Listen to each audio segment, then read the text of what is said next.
Maussan Televisión presenta. Tienes que hacerte estas preguntas si eres un investigador inteligente, porque el tiempo lo es todo.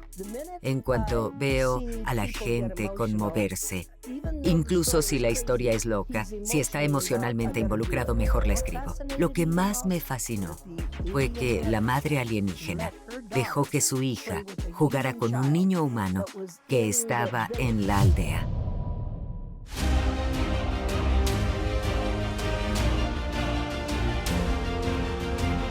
For more than 4 decades, I have traveled the world in search of answers. With each interview, with every document uncovered, I have delved into the heart of the greatest mystery of our time, the extraterrestrial phenomenon.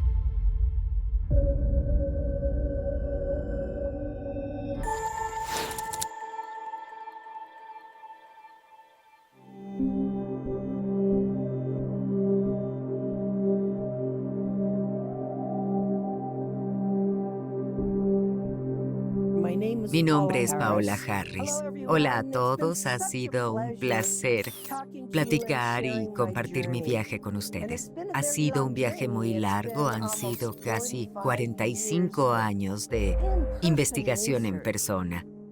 Pero tengo mucho más que contarles y tantas experiencias muy interesantes. Pero quería hablar de lo que se ha hecho en el pasado y cerrar eso. Quería hablar del hecho de que todos están mirando a 2024, 2025 para la divulgación. Pero mucho de lo que he hablado en los últimos episodios sucedió en 1969. ¿Por qué 1969 es importante? ¿Y dónde estabas? Si habías nacido, ¿dónde estabas? Porque 1969 fue el cierre del Blue Book Project y el reporte de la Comisión Condon en la Universidad de Colorado, que fue comisionado por la Fuerza Aérea. Entonces, todo el trabajo que Alan Hynek y Jacques Vallée hicieron juntos fue antes de Encuentros Cercanos, antes de Spielberg.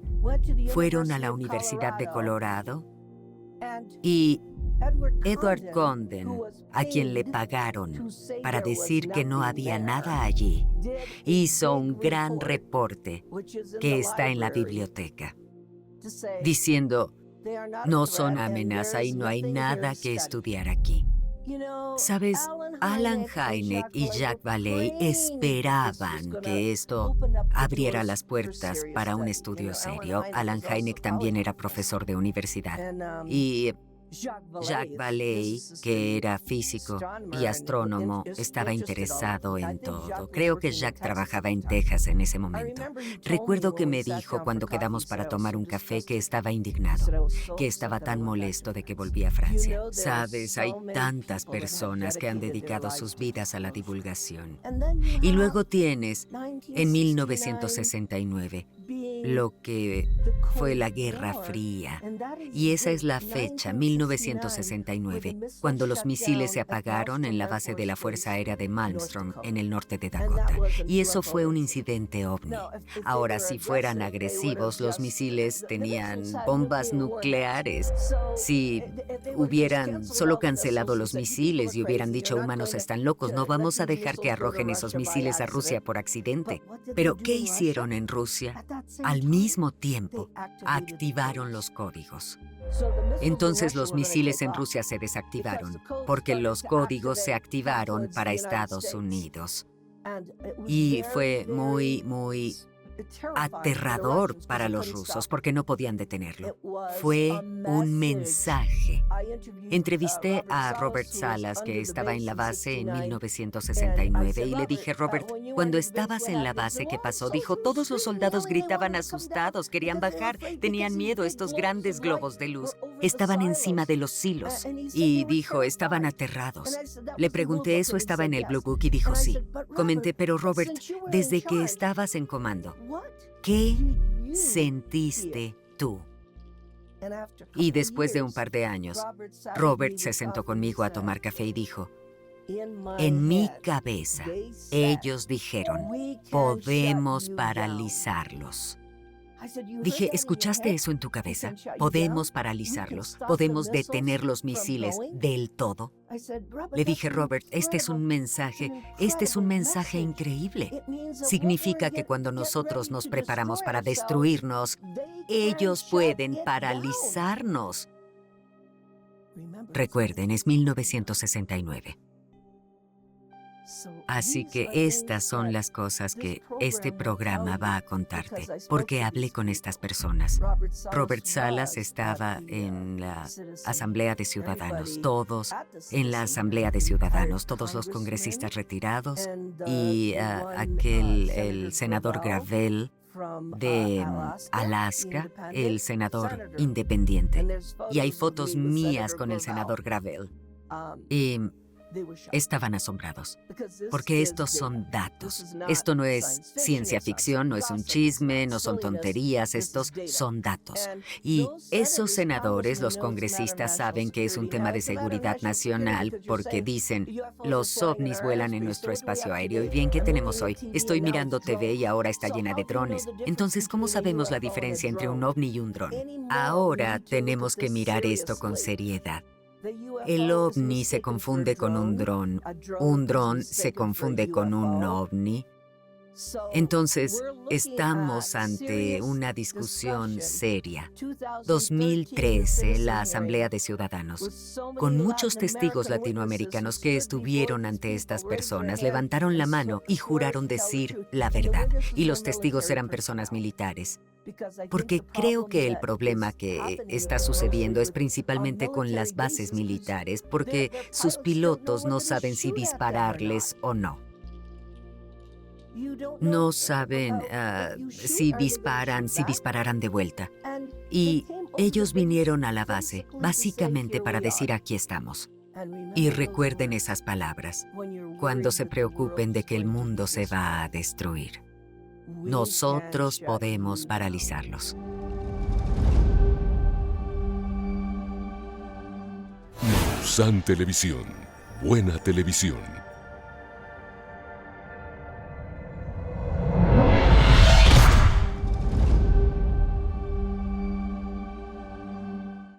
En mi investigación, yo vivía ya sabes, en Italia y estaba muy cerca de Suiza, Alemania, Francia y otros países en los que pude hacer muy buenas investigaciones.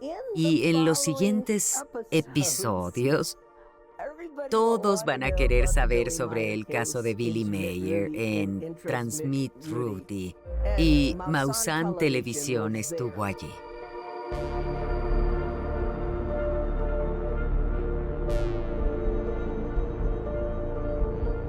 Maussan estaba allí al principio porque vi a Jaime Maussan cubriendo este caso cuando estaba en Noruega y él estaba hablando con Billy Mayer. Fue uno de los primeros allí. ¿Quién siguió a eso? Shirley MacLaine. Todos los actores de películas. Se hizo mucho con eso.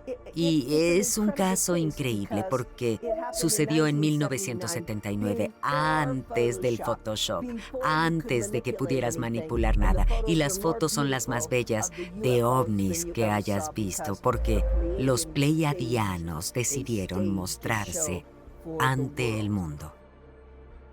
Pero me di cuenta, mientras estaba haciendo la cronología, vi que en 1969 los hombres del espacio fueron a Perú, pero en 1950 estaban en el sur de California.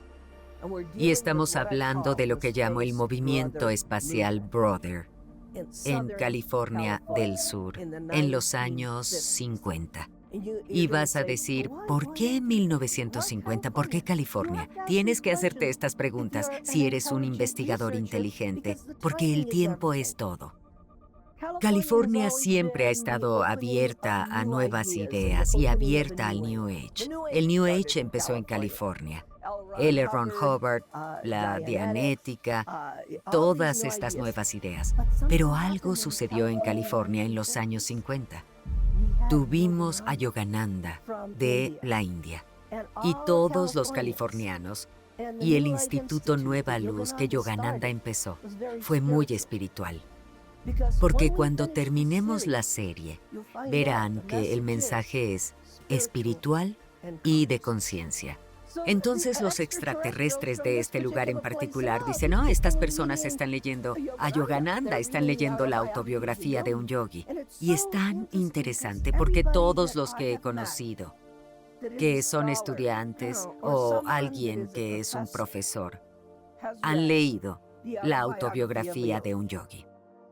Entonces estos seres dicen, bien, tal vez podamos hablar con algunas personas.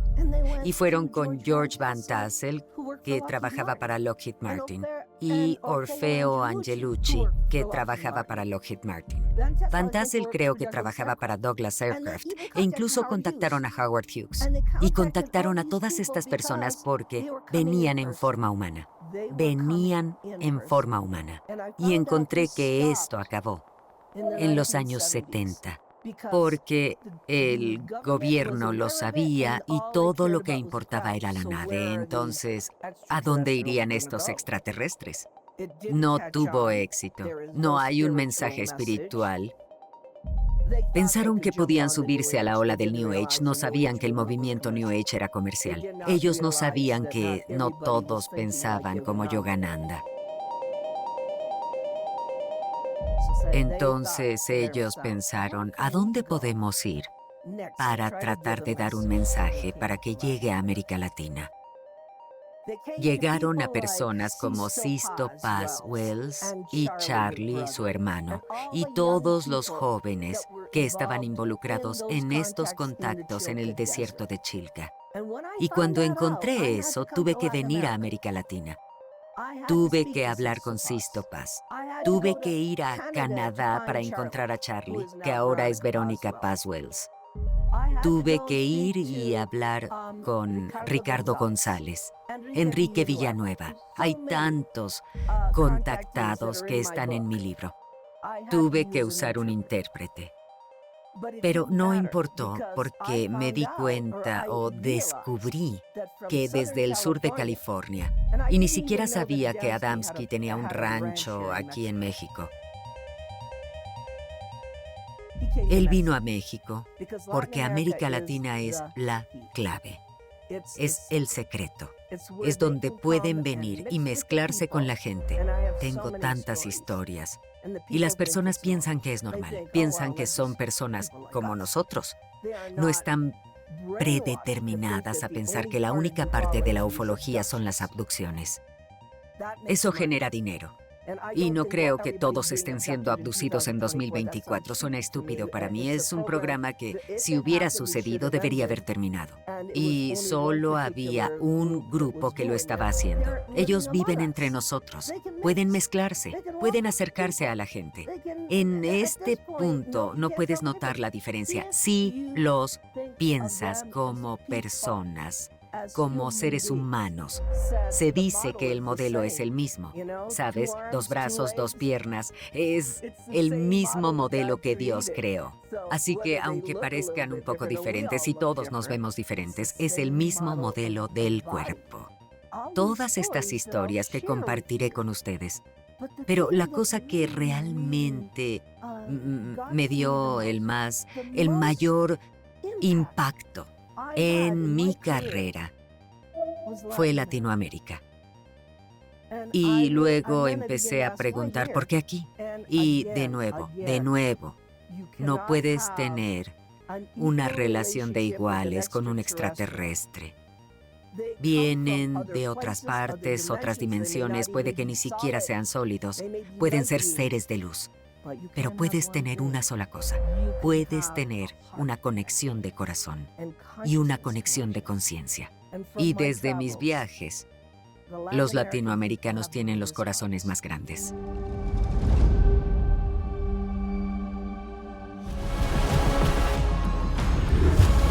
Canal 3.3 Maussan Televisión.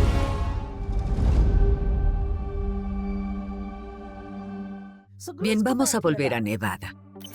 Paola dice, bueno, vámonos a Nevada y veamos si puedo ver qué está pasando aquí, porque el aeropuerto de Nellis es muy importante. Es el aeropuerto donde el Área 51 es el más cercano al Área 51, por eso mandan a tipos como Bob Lazar y mandan a sus científicos y a otras personas al Área 51. Esa es la base militar. La base de la Fuerza Aérea de Kirtland está en Nuevo México. Eso también es muy importante para la tecnología alien y las pruebas extraterrestres. Pero Nellis está en Nevada. Pero puedes ver Nellis desde Las Vegas. Así que cuando vuelas a Las Vegas, ves todas estas luces y luego ves Nellis, la base de la Fuerza Aérea. Y avanzas 60 millas y ahí está el Área 51. Mi jefe Mauricio Vallata dijo, vamos como turistas al Área 51. Quiero ir hasta la puerta. Quiero ver a esos chicos mirándonos. Y seguro que tengo imágenes de mí, Mauricio, conduciendo hasta ahí. Te matan si tratas de pasar. Y dice, no pases de este punto o iremos por ti. Entonces Mauricio y yo fuimos a la puerta y les decimos los camo dudes, vestidos de camuflaje y tienen camionetas blancas, vinieron directo, se dirigieron al carro. ¿Qué están haciendo aquí? Somos turistas, solo turistas. Miramos que existe, el Área 51 existe. Esa es la parte turística de Paola. Cuando la gente que trabajó en el Área 51, como Michael Wolf Gruvant, Charles Hall, Bob Lazar, Dan Burish y otros de mis testigos que están en mi libro Connecting the Dots, se sientan conmigo y me dicen lo que hicieron y cómo hay un edificio llamado S4 donde hicieron la mayoría de los experimentos. Y no es ahora. El experimento que Michael Wolf hizo clonando a un soldado fue en 1974. Por eso tengo que decir lo que sucedió en 69-74. Michael Wolf era S4, trabajando en un soldado, en clonar a un soldado. ¿Usan tecnología extraterrestre? Sí, usan ADN y tecnología alienígena. Por supuesto, tienes que tener un cuerpo, no vas a hacer algo, claro. Ellos tienen un cuerpo, trabajan con piezas, trabajan con tecnología. Pero lo que es realmente interesante es que he hablado a todas estas personas. En ocasiones, en el caso de Dan Burish, él decía, quiero hablar contigo, Paola, pero no puedo hacerlo aquí. Encuéntrame en el desierto, en un casino. Antes hice la historia de Dan Burish, que es una historia de ADN, sacando ADN de un extraterrestre que estaba vivo desde el desastre de Kingman, Arizona. Cuando fui por primera vez al desierto, fui al desierto y estaba muy asustada. Dan Burish me habló y me dijo, Paola, trabajo como microbiólogo, estoy trabajando con un alien vivo en S4. Y dije, Dios mío, no quiero hacer esta historia. Y dije, bien, no voy a hacer esta historia. Y luego volví una segunda vez. Me invitó una segunda vez y fue con su esposa. Y se sentó conmigo, también fue con alguien de la CIA o alguien que estaba en el equipo Majestic 12. Y le dijeron, solo puede decir algunas cosas, Paola. Y luego empezó a llorar. En cuanto veo a la gente conmoverse, incluso si la historia es loca, incluso si está emocionalmente involucrado, mejor la escribo, mejor si hago la historia, así que solo hice la historia. Pero la historia que realmente quería escuchar es de un hombre que trabajó en el sur del Área 51, Charles Hall. Él era un presentador de clima. Estuvo allí en 1965 por un año. Y su historia es fascinante, porque habla de los invitados. Los invitados eran grandes extraterrestres blancos que vivían 700 años, que se veían muy similar a nosotros, especialmente las mujeres, porque usaban vestidos del catálogo de Sears. Decía que miraban el catálogo de Sears y los aliens se vestían así. Pero la parte más importante y fascinante para mí, tenían con ellos a sus hijos. Y fue capaz de interactuar con una mujer que trajo a 3 hijos, uno de ellos una niña que era su hija. Y si quieren saber esta historia que es real, es una historia real muy, muy famosa ahora, pero yo fui la primera en cubrir el caso. porque llevé a Charles Hall a la playa de Indian Springs, que es la parte sur del Área 51, y tenemos videos de él hablando de esto. Lo que más me fascinó fue que la madre extraterrestre dejó a su hija jugar con un niño humano que estaba en la aldea. Y yo le pedí a Charles que me llevara a la casa, donde la niña alien salía a las 10 de la noche y jugaba con el otro niño. Esto no es ciencia ficción. Yo vi la casa. Él me contó la historia. Así que estén atentos. La vida es muy interesante, ¿o no? Es muy interesante.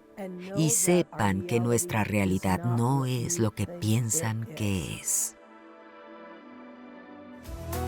Visita mausantelevisión.com y síguenos en todas nuestras redes sociales. Maussan Televisión, buena televisión.